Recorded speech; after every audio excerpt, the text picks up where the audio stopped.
საქართველოს ინფრასტრუქტურის სამინისტროს ინფორმაციით, ქობულეთში შემოვლით გზაზე ამ დრომდე მხოლოდ მსუბუქი ავტომობილები გადაადგილდებიან. ტრაილერების მძღოლებს კი კვლავ აღმაშენებლისა და რუსთაველის ქუჩის გავლით უწევთ მოძრაობა.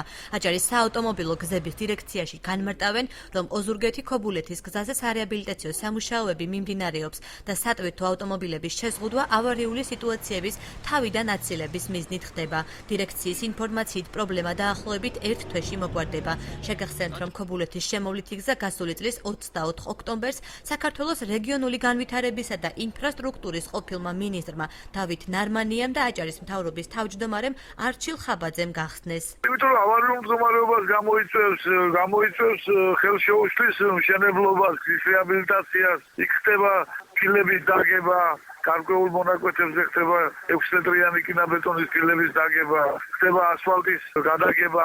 ამიტომ გადაწყდა ესე რომ დროებით ავტომანქანების ტრალერების მოძრაობა იყოს გადატანილი ძველი ადრე რომ მოძრაობდნენ იმ გზით. დაახლოებით 1 თვის განმავლობაში უნდა დასრულდეს